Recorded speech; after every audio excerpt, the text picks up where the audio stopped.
What's up guys, it's Andrew with the HOTH back at you with another awesome video. In this video, we're actually going to be going over what to do on a call with a potential client or a current customer. The first thing that I like to do when I get on the phone with my clients is get a little feedback of where are they coming from? What are their expectations?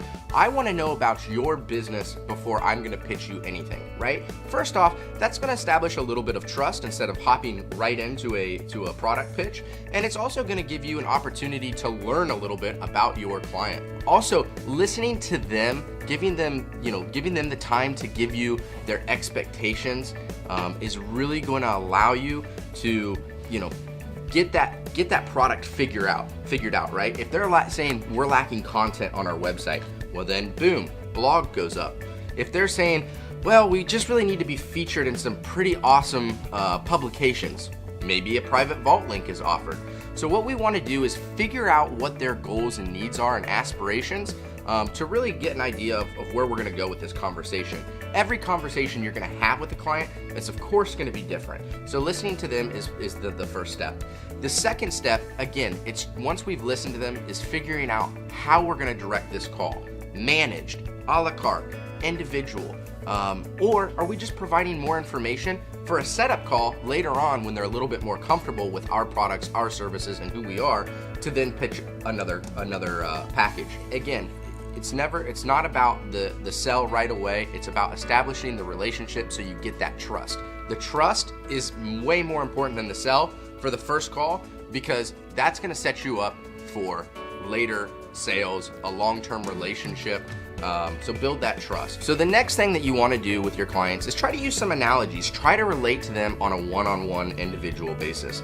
SEO can be kind of confusing, so dumb it down for them.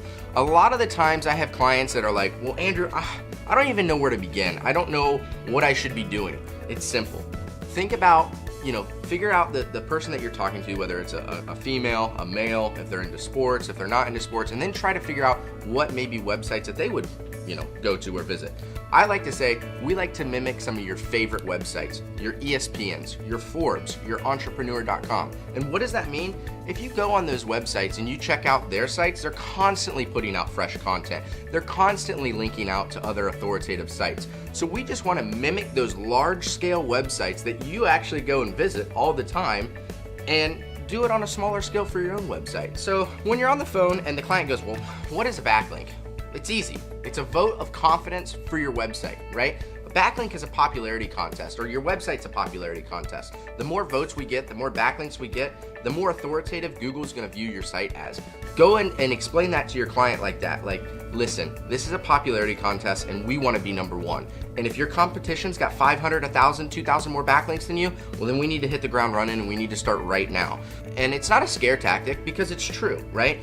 These are the expectations that Google's laid out from the early get-go. So that's exactly what we want to do. We want to share that popularity contest. We want to share that maybe this is a vote, to win the election, and the election is that first spot on Google. Another thing, guys, it's going to be really important, and I'm going to be straight up with you and honest, is that using something like Ahrefs or SEMrush while on a call is going to help you tremendously. If you don't have tools like this, on our website under the Tools tab, we actually have a plethora of tools for you guys to be able to use. A keyword research tool, a search engine optimization tool, an SEO audit tool, and these are all things that's going to get your foot in the door and make you look way more authoritative to your client. Because when you're on the phone and they go, well, I don't even know the keywords I'm ranking for, and you pull up their website and you can rattle off 10, 15, 20 super authoritative, super searchable keywords that have a good volume, that's just going to make you look like you know exactly what you're talking about. Especially when we start looking up their competitors